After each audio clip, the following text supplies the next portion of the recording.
Hello नमस्कार दोस्तों, आप लोगों का अपना यूट्यूब चैनल रोजगार 7590 में स्वागत है। आज आप लोगों को बताने वाले हैं रेलवे ग्रुप डी में आईटीआई छात्रों के लिए बहुत बड़ी अपडेट निकल के आ गई है और आप लोगों को इसके बारे में पूरी जानकारी हम प्रोवाइड कराने वाले हैं। तो जितने लोग चैनल पे पहली बार आए होंगे चैनल को सब्सक्राइब कर लीजिएगा, वीडियो को लाइक शेयर कर दीजिएगा। आईटीआई से जुड़ी आपको बहुत बड़ी जानकारी देने वाले हैं। ग्रुप डी में आईटीआई लागू होगा या नहीं होगा, इसकी अपडेट आ गई है एआईटीओ की तरफ से। और आपका अगला जैसे सुनवाई जो होने वाला है वो 30 अक्टूबर को होने वाला है और उससे पहले 8 अक्टूबर को ही सुनवाई कर ली जाएगी। तो क्या आईटीआई लागू होगा या नहीं होगा, क्योंकि देखिए काफ़ी मल्टीपल जगह, काफ़ी मल्टीपल चैनल पे, काफ़ी सभी ग्रुप में ये अपडेट आ गई है कि 28,000 सीटों पे आईटीआई लागू होने जा रहा है। तो इससे छात्रों में काफ़ी कन्फ्यूजन बनी हुई है और काफ़ी छात्रों का मैसेज आ रहा था, कमेंट आ रहा था। और क्योंकि देखिए जो भी चीज़ें आती हैं ग्रुप में या कहीं तो काफ़ी कंटिन्यू मल्टीपल लोग भेजने लगते हैं, तो इससे छात्रों में काफ़ी ये हो जाता है कि क्या सही है या गलत है। तो देखिए इसके बारे में हम आपको पूरी जानकारी देंगे कि आईटीआई लागू होगा या नहीं होगा, कितनी सीटें मिलने वाली हैं आईटीआई को और नॉन आईटीआई को कितनी मिलेंगी, अप्रेंटिस को कितने मिलेंगी, सभी को ये जानकारी हम पूरी देने वाले हैं। तो जितने लोग चैनल पे पहली बार आए होंगे आप लोगों से रिक्वेस्ट है कि ज़रूर इस ग्रुप को भी इस वीडियो को ज़्यादा से ज़्यादा ग्रुप में शेयर करिएगा ताकि और भी लोगों को जानकारी मिल पाए। तो देखिए यहाँ पे सबसे पहले आपको बता देते हैं कि देखिए हमने जो थंबनेल में लगाया है, खुशखबरी आईटीआई छात्रों की जीत, 28,000 सीटों पे मौका मिलेगा। ऐसा अपडेट आ रहा है कि 28,000 सीटों पे मौका मिलेगा और ये ग्रुप डी का फैसला जल्द, बहुत बड़ी खबर। और माननीय जो सुप्रीम कोर्ट है, माननीय कैट कोर्ट है, उसकी तरफ से जो भी अपडेट आएगा, यानी जो भी न्यायालय की तरफ से अपडेट आएगा उसको रेलवे को या एआईटीओ को सभी को मानना पड़ेगा। तो देखिए जो 28,000 की, आप लोगों को पहले बता देते हैं कि 28,000 की सच्चाई क्या है कि 28,000 वैकेंसी मिलेगी आईटीआई वालों को। ऐसा तो कभी संभव ही नहीं है कि ग्रुप डी में अगर आईटीआई भी लागू हो जाता है तो भी 28,000 मतलब सीटें आईटीआई वालों को नहीं मिलेंगी। इसकी पूरी गारंटी है, क्योंकि 32,438 पोस्ट ही हैं, तो कैसे उनको 28,000 मिलेगा।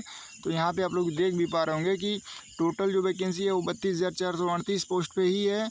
और जिसमें से देखिए एक सर्विसमैन का 20% सीटें जो होती हैं और सीसीए का 20% सीटें हैं, यानी देखिए 20-20% सीटें जब ये निकल जाएंगी, जैसे 6485 सीटें एक सर्विसमैन की हैं, 6485 सीसीए की है, तो आप लोग कैलकुलेट कर लीजिए। ये देखिए 6485 और 6485, ठीक है। जब आप कैलकुलेट करेंगे, यहाँ देखिए जीरो, यहाँ ये देखिए, यानी 12,960 पदों पे तो केवल आईटीआई और अप्रेंटिस को ही रख दिया गया है। तो सोचिए फिर कहाँ से आप लोगों को इतनी सीटें दी जाएंगी, यानी आईटीआई को दी जाएंगी। यानी 32,000 में से 12,000 सीटें तो अप्रेंटिस और एक सर्विसमैन के लिए रिजर्व कर दी गई हैं। तो फिर 28,000 सीटें कहाँ से आपको मिलने वाली हैं। और जो भी सीटें बच रही हैं 19,000, लगभग 19,000 प्लस, तो उसमें से अभी देखिए ऐसा तो नहीं है कि जो 10वीं पास है उनको पूरा बाहर कर दिया जाएगा, उनको भी तो मतलब मौका दिया जाएगा। जैसे मान लीजिए पॉइंट्समैन हो गया या इस तरीके से जो नॉन टेक्निकल पोस्ट हैं उन पे तो दिया जाएगा। तो इस तरीके से आप लोगों को बता दें कि देखिए कम से कम अगर 1,1520 सीटें अगर उनको देते हैं आईटीआई नॉन आईटीआई वालों को, तो भी तो आप लोगों को 19,000 वैकेंसी ही, मतलब 18,000 ही बचेंगी। 19,000 कुछ बच रही हैं, तो फिर उसमें से 18,000 ही बचेंगी। फिर 28,000 कहाँ से आप लोगों को मिलेंगी, यानी एक सर्विसमैन और अप्रेंटिस का भी सीटें आप लोग ले लेंगे, ऐसा तो कुछ नहीं है। तो फिर इस तरीके से अफवाह नहीं फैलानी चाहिए। और दूसरी चीज़ें कि जितने भी लोग पढ़े लिखे हैं वो लोग खुद ही ये ऑफिशियल ये वैकेंसी का डिटेल आप लोग देख पा रहे होंगे। ये railway level 1 group D vacancy 2025 CCA zone wise vacancy इसमें चार्ट दिया गया है। तो यहाँ पे देखिए, यहाँ पे यूआर के अलग कैटेगरी में डिवाइड कर दिया गया है, एसटी, एससी, ओबीसी, ईडब्ल्यूएस, और ये टोटल वैकेंसियों का डाटा है 32,438। तो ये ही केवल एक सर्विसमैन और अप्रेंटिस का अगर इसमें से मिला लेंगे 32,438 में से, तो 40% सीटें तो इनको ही रिजर्व कर दी गई हैं। तो फिर आपको 28,000 कैसे मिलेंगी, ये चीज़ें, इस पे हम तुरंत इसको खारिज करते हैं कि देखिए ये चीज़ें संभव नहीं है कि 28,000 सीटों पे आईटीआई ही लागू होगा। लेकिन एक चीज़ें हैं कि आईटीआई लागू होने के पूरे चांसेज हैं, लेकिन ऐसा नहीं है कि नॉन आईटीआई को बाहर कर दिया जाएगा। लेकिन ये अपडेट आ रही है कि टेक्निकल पोस्ट पे आईटीआई लागू होगा, ये खुशखबरी है आपके लिए है। और दूसरी बड़ी खुशखबरी आपके लिए ये है कि जल्द से जल्द आपको एग्ज़ाम देखने को मिलेगा। और ये एग्ज़ाम आपको काफ़ी जल्दी देखने को मिलेगा। यानी जो लोग 17 नवंबर का सोच रहे हैं कि एग्ज़ाम नहीं होगा, तो ऐसा कुछ नहीं है, 17 नवंबर को भी एग्ज़ाम हो सकता है। क्योंकि देखिए ये आपकी सुनवाई जो है आज 3 तारीख हो गई है और 8 अक्टूबर को भी होनी है।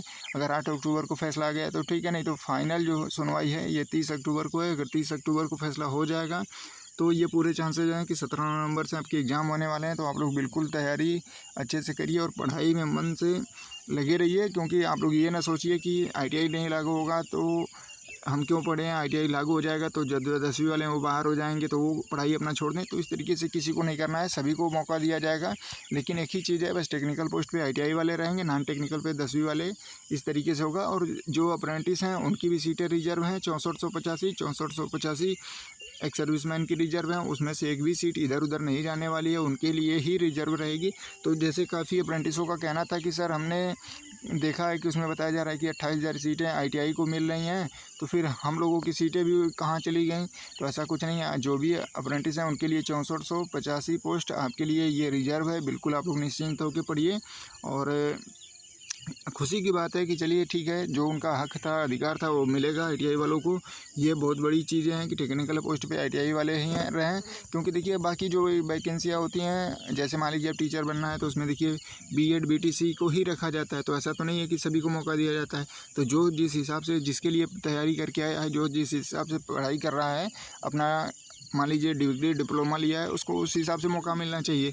जिस तरीके से रेलवे में ही लेवल 1 के लिए, जैसे जो टेक्नीशियन है टेक्नीशियन ग्रेड 1 के लिए केवल और केवल उसमें पॉलिटेक्निक और बीटेक को ही मौका दिया गया है, उसमें तो ITI को नहीं दिया गया है। तो इसी तरीके जब सबको अलग अलग डिवाइड किया गया तो ITI वालों को भी मिलना चाहिए टेक्निकल पोस्ट। तो बिल्कुल ये उचित है और आपके पक्ष में फैसला आएगा, इसकी भी खुशी है हमको भी और सभी लोगों को। क्योंकि हम लोगों की जीत होने वाली है, ITI छात्रों की भी जीत होगी, अप्रेंटिस का भी इसमें फ़ायदा होगा। जो लोग अप्रेंटिस छात्र हैं उनका अगर मान लीजिए ITI छात्र यानी जनरल कैंडिडेट होंगे, उनके बराबर अगर नंबर आता है तो यह अप्रेंटिस की कैटेगरी से बाहर चले जाएंगे, जनरल की सीटें में इनको सीटें दी जाएंगी। तो बिल्कुल परेशान नहीं होना है, ये आपको प्लस पॉइंट मिलने वाली है। लेकिन एक चीज़ बस इसमें दिक्कत यही है कि 28,000 सीटें नहीं मिल के, इसमें से मान के चलिए 15,000 16,000 13,000 ये हो सकता है कि वैकेंसी ITI लागू हो जाए। बाकी जो बचेंगी वैकेंसियाँ उसमें नॉन ITI रहेगा। और उसके बाद यहाँ पे 12,975 या 65 लगभग आ रहा था, अभी हमने कैलकुलेट किया था। उतनी वैकेंसियाँ तो केवल अप्रेंटिस और एक सर्विसमैन के लिए रिजर्व होती हैं ये वाली। तो बिल्कुल आप लोग निश्चिंत होकर तैयारी करिए। सभी की सीटें पर्सनल जैसे ITI और ITI हैं और एक्स सर्विसमैन सबकी फिक्स रहेंगी। और ITI को भी मौका मिलेगा, नॉन ITI को भी मौका मिलेगा। लेकिन अगर ITI लागू हो जाएगा तो फिर जो नॉन ITI हैं यानी जो लोग 10वीं बेस पे फॉर्म भरे हैं उनका कट ऑफ काफ़ी हाई जाने वाला है। क्योंकि करोड़ों की संख्या में फॉर्म पड़े हैं और दिक्कत यह है कि सीटें जब 2,000 3,000 उनको मिलेंगी तो फिर सोचिए कि 1 करोड़ 8 लाख फॉर्म पड़े हैं, तो कंपटीशन काफ़ी हाई होने वाला है। बस यही अंतर देखने को मिलेगा। लेकिन आप लोग तैयारी ना छोड़िएगा, आप लोग लगे रहिए। और ऐसे कोई भी आपके डाउट है तो बिल्कुल आप लोग कमेंट करिएगा। रोज़गार 7590 पूरी तरीके से उसकी जानकारी देने की कोशिश करेगा, जिससे आपका डाउट क्लियर हो जाए। और आपको जानकारी देने में सबसे परफेक्ट नंबर 1 बनने की आप लोगों ने ही बनाया है। तो जो भी आपका डाउट है बिल्कुल क्लियर करिएगा। और दूसरी चीज़ें, आप लोग इस वीडियो को ज़्यादा से ज़्यादा ग्रुप में, व्हाट्सएप ग्रुप में, टेलीग्राम ग्रुप में ज़रूर शेयर करिएगा, जो भी आपके पास ग्रुप हो। धन्यवाद।